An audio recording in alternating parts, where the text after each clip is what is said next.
Oh, greetings, my folks, African people. It's Thursday morning around 11 a.m. my time. It's a beautiful day. It's uh, it's been hot like crazy. The last 1 week in my area of this country, and but it rained very well yesterday, and thank God things look and feel much better today than it did the past 1 week. And again, back to the issue of Kenya. It's hard for me to sleep and not think about the number of young people that have been killed by William Ruto. Mr. Ruto is a criminal. He's a puppet of Joe Biden and the West, who are the original terrorists.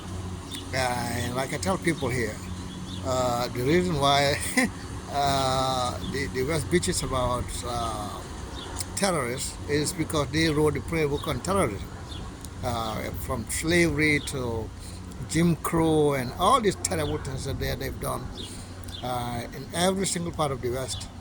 Uh, they know what the terrorism looks like. So these folks that they created in the Middle East and all those places, who went on to be murderers, where people, all of them were trained by the West. Bin Laden was, this guy was, he's a first generation Saudi. Actually, he's born, his parents are from Yemen, and his dad became a puppet of this Al Saud family, and they gave him construction work and things. I mean, this is a guy that in the 70s was every holiday him and his siblings spent in the West, in the Scandinavian part of Europe. Uh, they trained him, they funded him to go after the Russians in Afghanistan. And things, of course, we all know what happened later on when he realized that actually he he had just gotten rid of one bad boys, and the real the worst ones are there, and we all know how the story ended. But in any case, there is a long history of Western intelligence, the Western system creating criminals, and those people are good. They are good people. They can kill as many people as they want of other people. But once they fall out with the West, then that's when we hear about how terrible and how bad and how criminal they are. What we ought to do in Africa, which we haven't done, we're not at the level where we have the proper leaders to move us out. And it's very instructive for me. It says a lot that the AU hasn't said anything at all. The key leaders on the continent, in sub-Saharan Africa especially. Kenya, of course, would not say anything because the man in charge of Kenya is a madman named William Ruto. All right, it's a murderous puppet who would rather kill his people than face up to what the kids are saying, what the young people are saying, which is not in our name. We don't want to be America's boy toys who go around doing silly things for Joe Biden. All right, Joe Biden is here. Nobody likes Joe Biden now. We know Trump is evil. He's terrible. He's not a good human being. He lies like there's no tomorrow. He does a whole lot of nonsense. But at least with people like Trump, indeed the Republican Party, that's one thing about them. They are prejudiced. They are racist people. They don't think you are more than a monkey. But at least they are very honest about it. That's the thing about the far right in the right in the West. Whether you're talking about what's going on in France or Germany or England, these are racist people. They don't even, some of them, most of them really don't even try to pretend that they see the black person as the African as an equal. No, they are prejudiced. They wear their prejudice on their sleeves. What you see with these left Democrats here, the Labour Party in the UK and so on, is they pretend that they see you as an equal. They see you as somebody who can think like them, who deserve a peaceful life, an easy life like they do. At core, is what you see is nonsense. Like you can see their prejudice in indirect ways. Joe Biden having inviting William Ruto, a man in his 60s, in around 60 years old, to sit on his chair in the White House, to act like President of the United States, smacks to me of racism. It's a very subtle kind. It's not something that's obvious. But when you look at it, you have to understand. Like Obama, when Obama was in office, Obama had this little boy, black kid, in his office, and then he let the boy sit, touch his hair, and sit in his chair. This chair, kid, this is supposed to boost the morale of this little boy, who is just about 6, 7 years old. All right, to make him feel important, to me psychologically prepare him for any job on the planet. All right, and not to be limited by his skin color. But here we have a 60-something year old, and the president. We have a man who is almost 60 years old, who is the president of over 60 million Africans. Joe Biden has this man sit in his chair like a little 10-year-old boy. And I'm like, what the hell was it about? You know, Joe Brown, who had a TV show on for a long time, a court TV show for a long time. He is very hard on Joe Biden. He's always said that Joe Biden is a closet racist.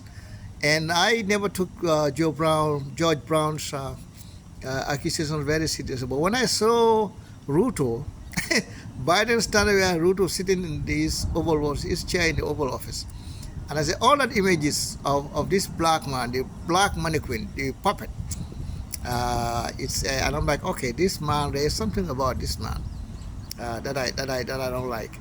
The image is terrible. There is nothing flattering about it. There's nothing honorable about it. This is somebody playing with a man who's only 60 years old, playing with him because he's African, playing with him like he's some sort of idiot. You know, William Ruto is not the president of the United States. He has no business sitting in that chair. You go into the Oval Office, you meet Biden, and that's it. But to be sitting there and say, oh, honorary, oh, you are the honorary member of, honorary president of the United States for 3 minutes. You sit in that chair like a silly little boy. And then you go out, of course, 2 weeks later, he sent, no, they are not satisfied that they told you what they told you.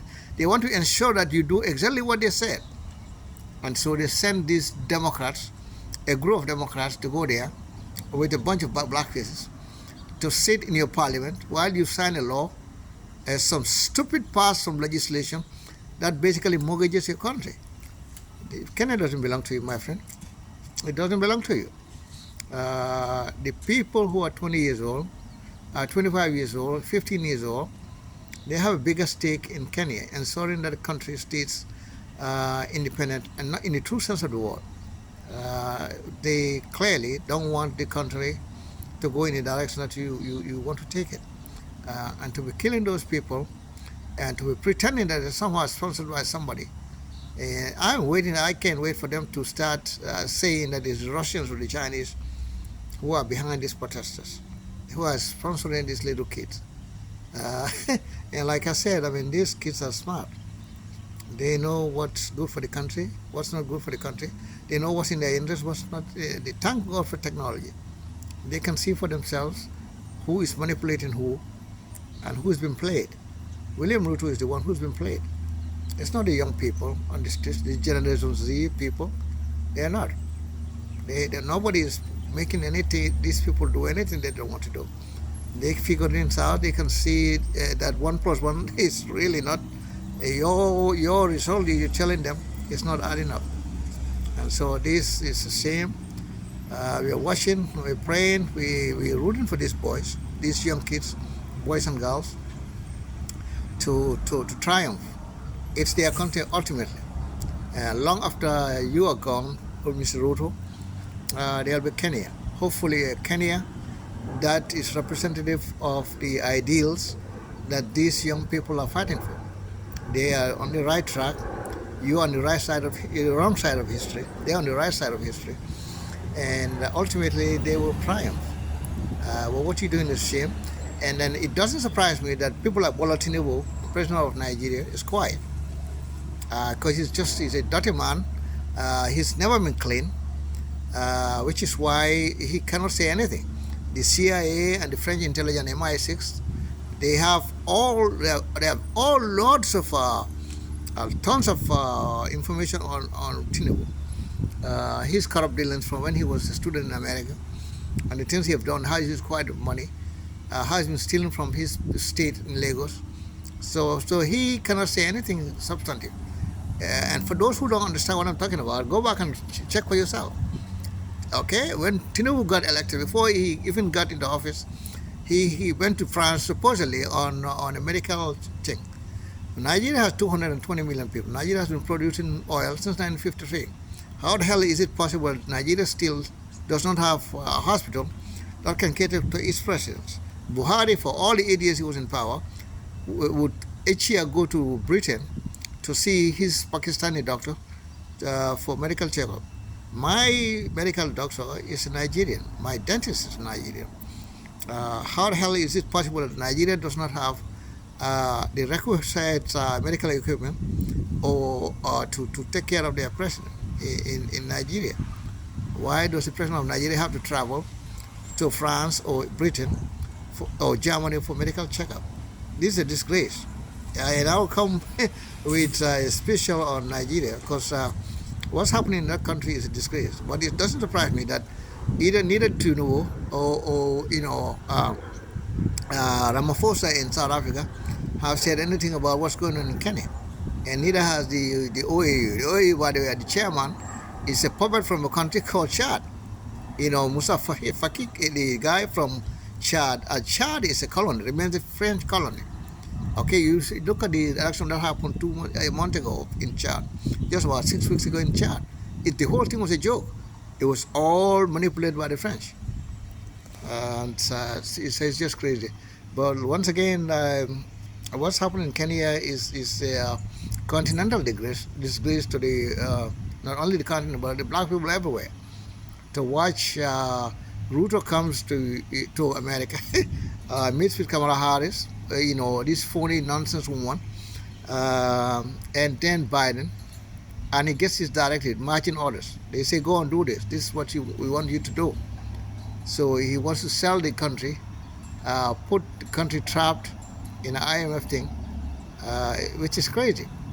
Sending Kenyans who do not speak French, especially Haitian French, Creole, sending them to Haiti, as if there's something there that's a mystery.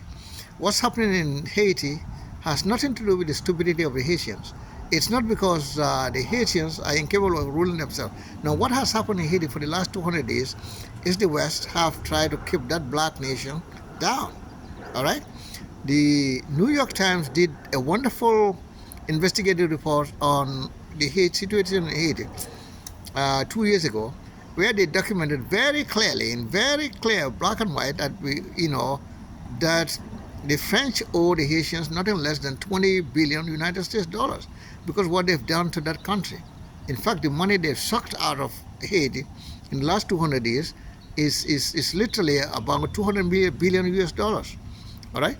Biden and his group completely ignored the report. People thought there was going to be something. They completely brushed it aside. They never pushed for the French to pay the Haitians.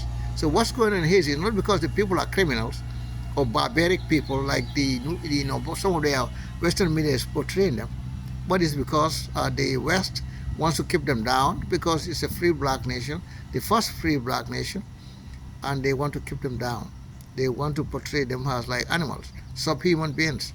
And so of all the places they could find somebody, an African, to go and kill other Africans in Haiti, the Kenyan man Ruto jumped and said, "I will do it," even though they don't speak, they don't speak French.